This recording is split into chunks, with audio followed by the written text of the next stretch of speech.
So at the making of this video, the Knicks definitely have to be one of the most disappointing teams this season. After last year being a top 5 team in the Eastern Conference, being the most surprising team of the 2021 season, going into this season, a lot of people thought the Knicks would definitely improve as a team, because for the most part they kept all of their main contributors and they made a bunch of additions to the team that would help their weakness, which was the offensive side of the ball, as they brought in Evan Fournier and Kemba Walker, and then you would have hoped that some of their young players like Obi Toppin and RJ Barrett would develop, which they have done. But with all of that happening, New York is still currently 24-27 and currently the 11th seed in the Eastern Conference. They wouldn't even make the play-in tournament. This has led me to make this video where I'll be discussing the 3 biggest reasons for the Knicks being disappointing this season. Before we get into the video, I ask you to drop a like on this video as it does help my channel grow. Subscribe to my channel if you want daily NBA content. Also, if you want to help me reach a goal of 3,000 subscribers. Also, drop a comment on this video as I do respond to all of my comments. And play that intro.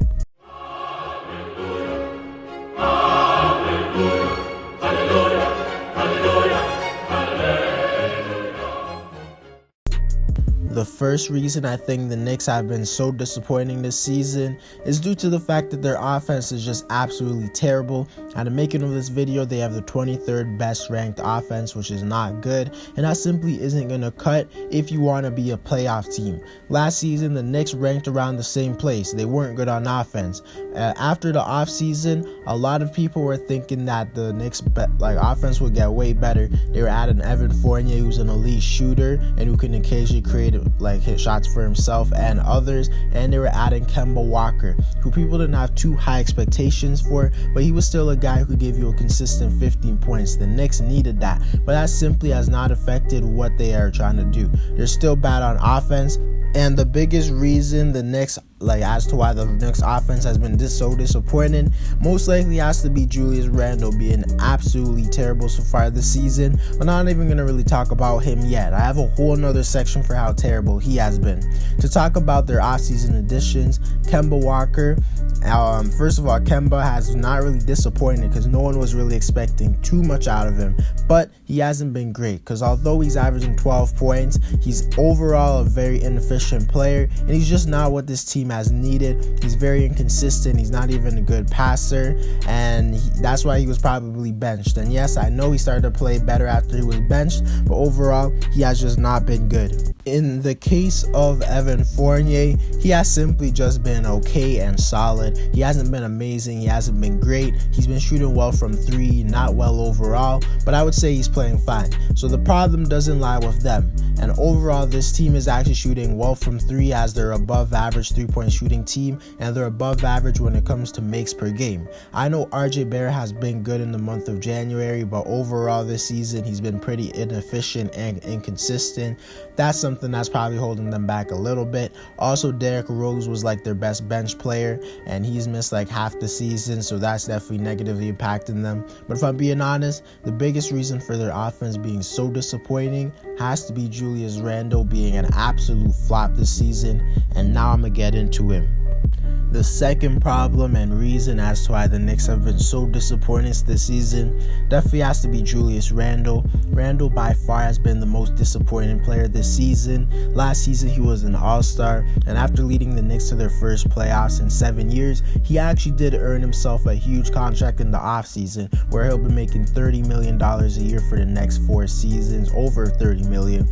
He's been absolutely terrible this season. When you just look at his stats, he's giving you 18 points, 10 rebounds, 5 assists. You know what? That kind of sounds good, but when you look at his efficiency, he's shooting 41% from the field and 30% from 3. He's simply been one of the least efficient players in the league this season. He's also very inconsistent, and I think the biggest reason for this is due to the fact that he takes some of the most inefficient shots in basketball and doesn't hit them enough at a high enough level for him to be taking them.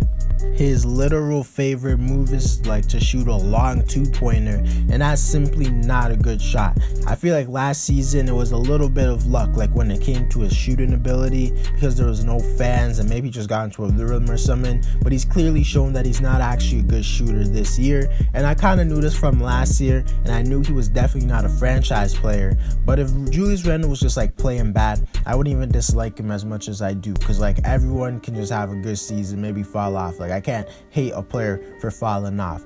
But when you look at Randle, it goes way deeper than just his stats. He's been absolutely atrocious as a teammate. His energy is absolutely terrible. He's not a good leader. There are several instances where he doesn't high-five his teammates because he's mad about the game. There's several instances where the Knicks will win and he's still mad just because he had a bad game. There's several instances of him not giving any effort on defense because he's mad about not getting a call on the other end. There's several instances of him not helping his teammates up. There's several instances of him just chucking up a shot because he felt like he hasn't shot the ball in a really long time. He has played very selfish this season, and he looks like he's only trying to get his stats, which doesn't even make sense because he already got his big contract. If he like didn't have a big contract, I guess I would kind of understand it, but he's still like selfish if he did that. But he already has his contract. I don't know why he's so concerned about his numbers. He's not concerned about winning at all. That's at least what it seems like. We all know that infamous moment where he told the New York crowd to shut up. And to be honest, I don't understand why he's saying that, because if you're playing trash, the team is going to boo you, whether or not it's right or not, especially when they see how selfish you have looked. He has definitely been a huge problem for the Knicks, and if he was just playing how he did last season, the Knicks probably would be a top 5 team in the East, but he simply hasn't. He's had multiple games scoring less than 10 points. Honestly, sad to see Julius Randle falling off like this, but I can't say I'm too shocked. The third and final reason the New York Knicks have been so disappointing is because although their defense is above average, it hasn't been as good as it usually is, because they actually rank as the 11th best defense in the league, which by no means is bad. But as I stated previously, when your offense is as terrible as the Knicks are, the only way you can be a good team is if you're one of the best defenses in the league. And that's exactly what happened in New York last season, because last season they were in like the 20th range of offense, but they were a top 3 defense in the league. I believe they were actually like second. That's why they were so good. But this season they're still like ranked 20th in offense, but now they're just slightly above average on defense, and that's simply not going to win you that much games. To maybe name some reasons as to why their defense isn't as good, I generally don't even know, because Reggie Bullock was like the main guy they lost this offseason. I don't think he was that important for them on defense. So I think the thing that like is probably the biggest thing is probably Nerlens Noel missing half the season, because he was a guy who low-key should have been talked about more for the defensive player of the year last season. He was the next best defender. He's also been missing more than half the year. So maybe he's more impactful than we thought. But now that they have Mitchell Robinson, I would have thought that Mitchell Robinson could be like not just as good on defense, but just good on defense in general. And maybe he has, regardless. I don't know if he's been good or not on defense, but regardless, the Knicks haven't been as good. They're not a bad defensive team, but they're not a great one like they were last season. That's definitely hurting them.